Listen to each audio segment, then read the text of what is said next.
In this video, I'll be introducing you guys to logical reasoning and whether or not an argument is valid. So right here on the left, we have an argument. And this argument has a little bit of a different structure than what you guys are used to. So we have a conditional up here, P dash Q, and we also have another statement, just P. And we have these three dots. These three dots stand for therefore.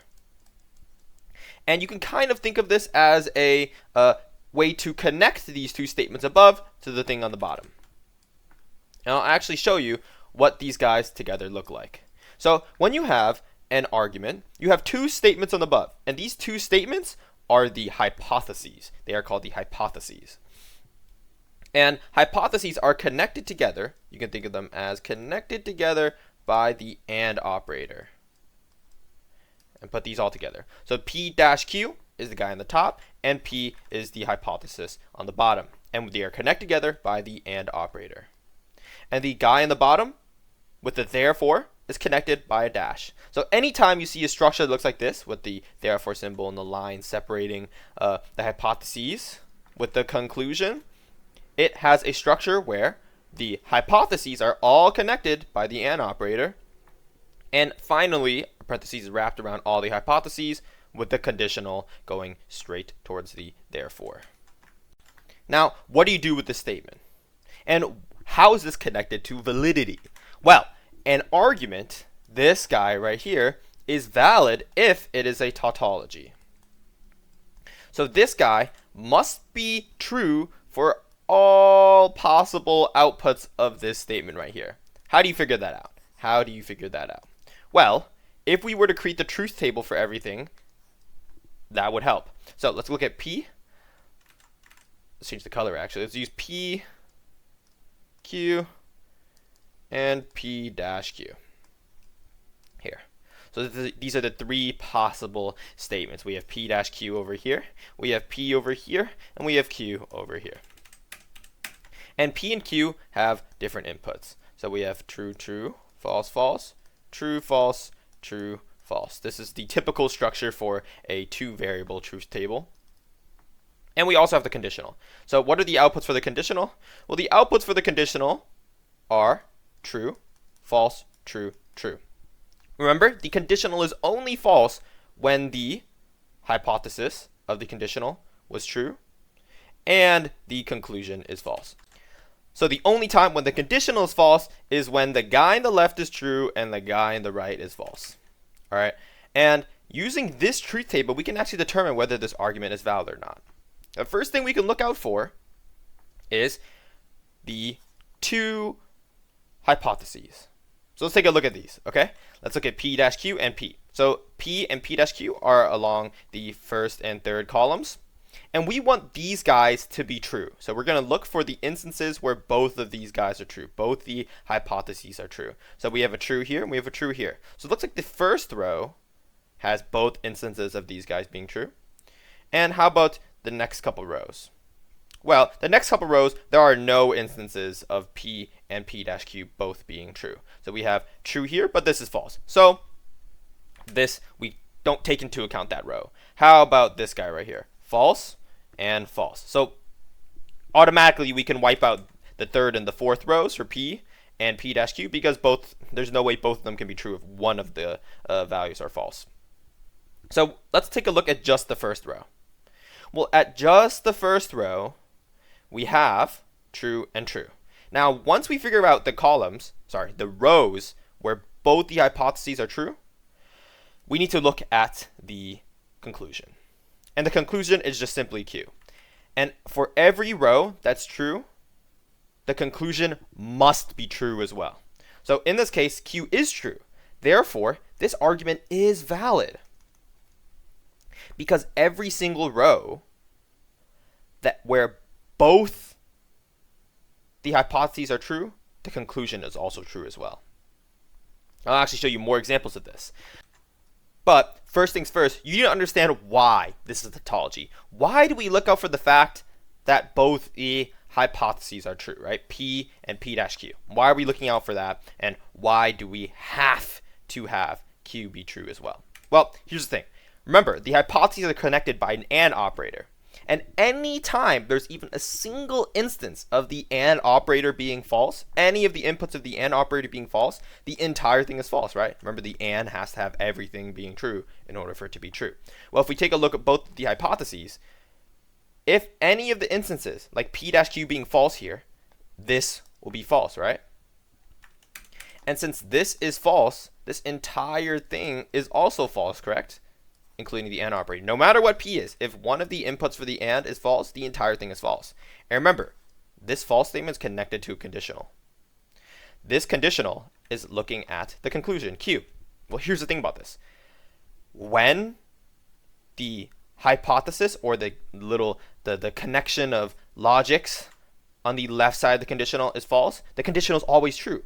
Remember, the conditional is always true when the condition is false, right? Hence these, right? This is actually an example. Or I'm not talking about this conditional right now, by the way. I'm talking about this conditional here, okay? But remember, the only time when a conditional is true, only time when the conditional is false is when this guy is true, the left side is true, and the right side is false, right?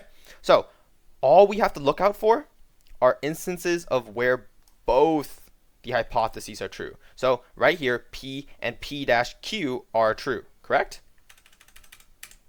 Right here, P and P-Q are true. So this guy is true, right? The AND operator is true, right? P-Q is true here, P is true, therefore this entire statement inside these parentheses is true. When this statement is true, we need to look at Q. And Q right here is also true. Therefore, right, this is true. So this is, so far, good sign of tautology. But what if, for example, imaginary, we had Q being false here? Okay, what if Q was false here? Well, if Q was false, we would have a true on the left side of the conditional and a false being on the right side. If a false is on the right side of the conditional, then this guy is no longer tautology, because right here, if you have a false on the right side and a true on the left side of a conditional, then the entire thing is false. So why do we look out for the fact that both the hypotheses are true? Well, the reason why we look out for that is because the only time when a conditional, the argument's conditional, is false, or the tautology is disproven, is when the left side is true and the right side is false. Remember, we don't have to care about any instances of when the hypotheses are false, because when this guy is false, this entire conditional has to be true. Okay? So remember, when the left side is false, the entire conditional has to be true. Hopefully you get what I'm saying about that. But if the truth table technique works better for you, of course, you can use that. But let's go on to another example. Let's take a look at this statement right here. Is this argument valid or not? So let's connect it by the AND. And I just do this. You can really just use the truth table, honestly. But the truth table can get very, very complicated. So sometimes this guy is very helpful. So we connect the two hypotheses with the AND operator, right? Not Q is one of the hypotheses, and P-Q is one of the hypotheses. So we connect it with the AND operator. And finally, the therefore dash P, right? All right, let's draw the truth table out for this. How does the truth table look like? The truth table will have 5 columns. So let's draw 5 columns with P, not P, Q, not Q, and P-Q. Actually, I'll stay consistent with the color. Let's not use white. P-Q. So the typical arrangement for P and Q is true, true, false, false, and true, false, true, false. Let's look at not P. Well, not P is just the not of all the P's. So we have false, false, true, true. How about not Q? Let's negate all the Q values. So we have false, true, false, true.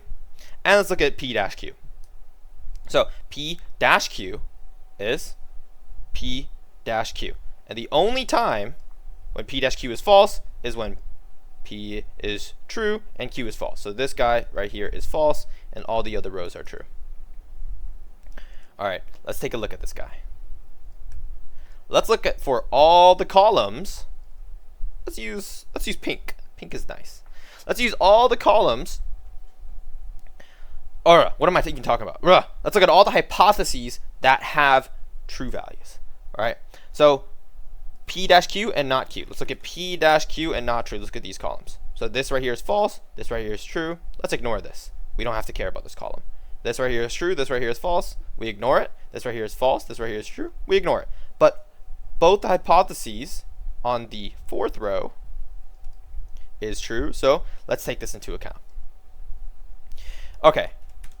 Now, once we have the fourth row, once we've taken that into account, let's look at the conclusion. So not P. So not P is this row right here. Is this argument valid? You guys answer this, right? Think about it for a little bit. Remember what I said previously 1 minute ago? Use some active recall. Okay, now that you've thought about it a little bit, we have not P here. And not P is this row. Is not P true or false on this row when both the hypotheses are true? It's true. Okay, therefore this statement is valid. Right? It's a lot easier to use the truth table than think about it in terms of this statement here. This statement can actually get very big, so eventually you need to understand why that's the case. So but for now, using the truth table is pretty easy. But these arguments can get very large, so keep that in mind.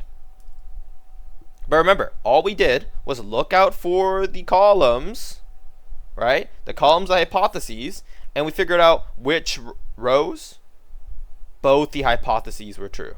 Okay, so true, true here, and we have a true here as well for the conclusion. Therefore, this statement is valid.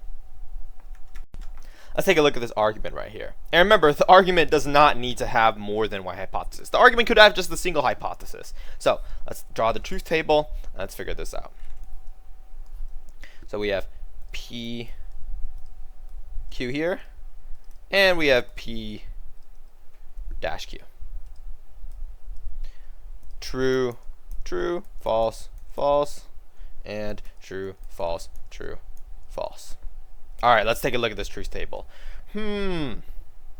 What are the outputs for P dash Q? We've already covered this. True, false, true, true. And let's take a look at the row of hypotheses. So when are all the hypotheses true? Well, we only have one hypothesis, so we just need to look at this one row here. When is this guy true? Well, this guy is true here, and true here. So rows 1, 3, and 4 are the ones that we take into account. Now let's look at Q. Q is the conclusion. That's why we're looking at Q. And let's look at all the rows where all the hypotheses were true, the ones that we marked down. Let's look at rows 1, 3, and 4. And remember, in order for the argument to be valid, the conclusion must be true when all the hypotheses are true. So is the conclusion true for every instance that all the hypotheses are true? Well, Q is true here. This is good so far. Q is true here on the third row. This is good so far. But oh no. Last row. Take a look at this. It's false. Q is actually false here. So since Q is false here, let's use a different color.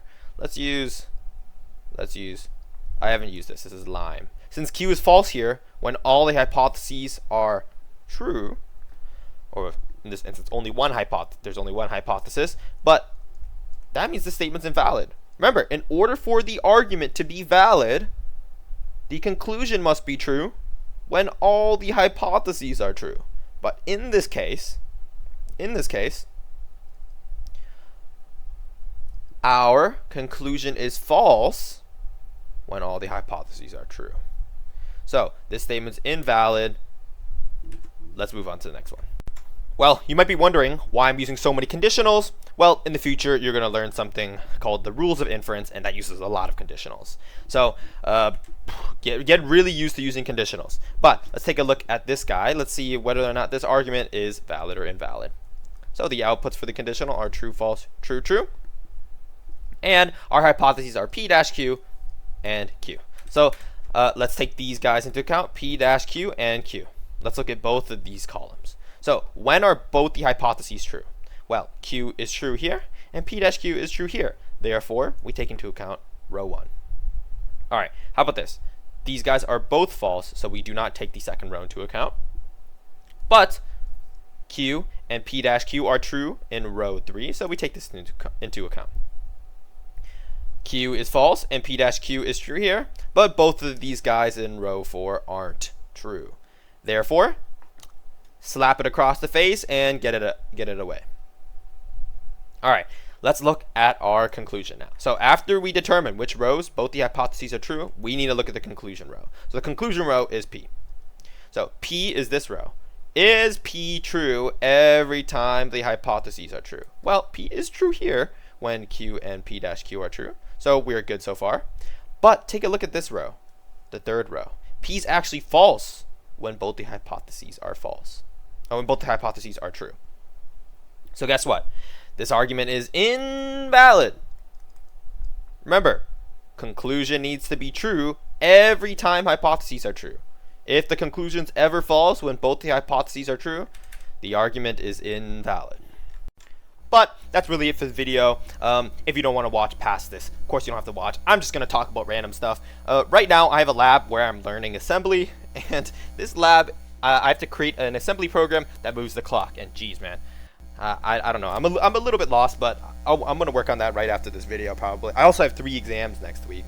Yeah, wish me good luck. I actually have an exam on this class right now. I'm literally getting tested on the thing I just taught you. Hopefully that doesn't lower my credibility, okay? Of course, I still get good grades in the class, all right? But the class is a CS class. It's a foundations of mathematics. And usually I just use the curriculums from my class to make these videos. But I also have a differential equations exam, and hopefully I can make the differential equations playlist soon. Same for linear algebra.